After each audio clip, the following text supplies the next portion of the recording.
بسم اللہ الرحمن الرحیم۔ گمنام ہیرو کے معزز ناظرین السلام علیکم۔ دوستو لائک ضرور کر دیا کریں، شکریہ۔ آئیے چلتے ہیں کہانی کی طرف۔ ویری گڈ، میں اس کے سوال پر خوش ہو گیا۔ باہمی بریفنگ اور تبادلہ خیال کا یہی فائدہ ہوتا ہے۔ یہ لاجواب کر دینے والا سوال ہے، مگر آپ کے پاس اس کا کوئی نہ کوئی معقول جواب ضرور ہونا چاہیے۔ اس بارے میں وہ نامعلوم میری ہی کچھ بتا سکے گی۔ میں نے اپنے سر کو نفی میں جنبش دیتے ہوئے کہا، ہو سکتا ہے کہ اسے میرے بارے میں پاکستان سے کوئی سراغ ملا ہو، مگر پھر بھی یہ بات اپنی جگہ برقرار رہتی ہے کہ اسے دہلی جیسے بڑے شہر میں میرے ہوٹل کا علم کیسے ہوا۔ این نے مجھے واقعی مشکل میں ڈال دیا ہے۔ پھر یہی موقف بہتر ہے کہ آپ کچھ نہیں جانتے۔ آپ کو شبہ ہے کہ وہ کال فرانس کے بجائے دہلی سے کی گئی تھی۔ وہ کوئی ماڈرن کال گرل بھی ہو سکتی ہے جو آپ سے فون پر وقت لینا چاہ رہی تھی۔ اس کا مدعا جانتے ہی آپ نے اسے ڈانٹ کر فون بند کر دیا۔ ایک بار پھر ویری گڈ، میں نے اٹھ کر بے اختیار غزالہ کی پیشانی چوم لی۔ یہ سب سے بہتر جواب ہوگا۔ ہوٹل کی آپریٹر اگر غیر ملکی کال پر اصرار کرتی ہے تو کرتی رہے۔ اب مجھے ایک اور بات یاد آ رہی ہے، اگر شروع سے مداخلت ہو رہی ہوتی تو CSD آن کرتے ہی لائن بند ہو جاتی۔ آپ کے اور میری کے درمیان ایک دو فکروں کے تبادلے کی نوبت بھی نہ آتی۔ جو کچھ ہوا ذرا سی تاخیر سے ہوا۔ یہ آپریٹر ہی کی شرارت ہو سکتی ہے، اس میں راہ کا ہاتھ نظر نہیں آتا۔ وہ لوگ آپ کی طرف متوجہ ہوتے تو ابتدا سے ایک ایک لفظ سننے یا ریکارڈ کرنے کی کوشش کرتے، بیچ میں مخل نہ ہوتے۔ اس وقت تمہارا دماغ تیزی سے کام کر رہا ہے، میں نے اعتراف کیا۔ یہ بہت باریک نکتہ ہے اور شاید سب سے مضبوط بھی۔ اتنی دماغ سوزی کے بعد ہمیں یہ فرض کر لینا چاہیے کہ نریش اس فون کال کے بارے میں سرے سے کوئی بات نہیں کرے گا۔ یہ میرا نہیں، آپ کا کمال ہے۔ یہاں ہر وقت آپ کے ساتھ رہ کر میں بھی بال کی کھال اتارنے کی عادی ہوتی جا رہی ہوں۔ میں نے یہ ذکر اپنی تشویش سے شروع کیا تھا تو پتہ نہیں وہاں کیا حال ہے۔ ہمیں سلطان شاہ کے بارے میں بھی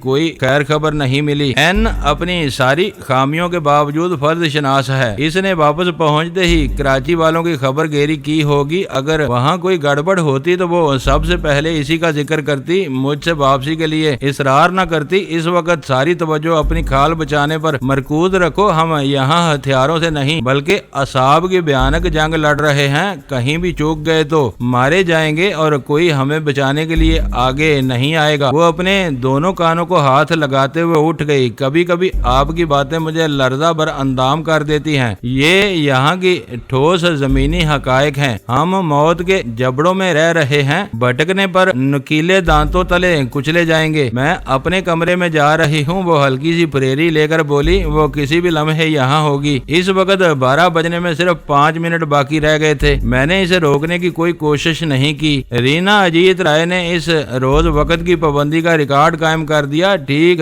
12 بجے دروازے پر دستک ہوئی اور میں نے دروازہ کھولنے پر اسے اپنے سامنے موجود پایا۔ دروازے پر رسمی فکروں کا تبادلہ ہوا۔ اندر آتے ہی اس کی متلاشی نظریں کمرے میں چکرانے لگیں۔ غزالہ کہاں ہے؟ کیا ابھی تم دونوں تیار نہیں ہو؟ اس نے اپنے ہندی لب و لہجے میں ہلکی سی حیرت سے پوچھا۔ میں صحیح وقت پر آئی ہوں۔ وہ اپنے کمرے میں تیار ہو رہی ہے، چند منٹ بعد ہم یہاں سے چل دیں گے۔ ہمیں جانا کہاں ہے؟ میں نے کہا۔ وہ کسی طرز کے بغیر کرسی پر بیٹھ گئی۔ اس نے اپنا پرس گود میں رکھا اور دھیرے سے بولی، آج تمہارا ہیڈ کوارٹرز میں بلاوا ہے۔ تم کچھ سنجیدہ بلکہ فکر مند نظر آ رہی ہو، خیریت تو ہے نا؟ میں نے پوچھا۔ بیلا سنگھ کی ناکامی نے ہر ایک کو مشتعل کیا ہوا ہے، ایسے میں تمہارا ہیڈ کوارٹرز میں بلایا جانا کیا معنی رکھتا ہے؟ کیا وہاں کوئی خطرناک صورتحال پیش آ سکتی ہے؟ میں نے قدرے تشویش سے پوچھا۔ کچھ نہیں کہہ سکتی، اس بار میں خود اندھیرے میں ہوں۔ تھوڑی دیر پہلے حکم ملا اور میں یہاں آ گئی۔ وہاں ہمیں کس سے ملنا ہے؟ میں نے اپنے ذہن میں ابھرتی ہوئی گہری تشویش پر قابو رکھتے ہوئے سوال کیا۔ دفتر میں آگ لگنے کے بعد آج کل نریش بابو کا زیادہ وقت وہیں گزرتا ہے۔ پہلے تم اس کے پاس جاؤ گے، بعد کا مجھے پتا نہیں۔ تمہارا انکل بھی وہیں بیٹھتا ہوگا، میں نے تائید طلب لہجے میں کہا۔ دہلی میں ان کے کئی دفتر ہیں، کچھ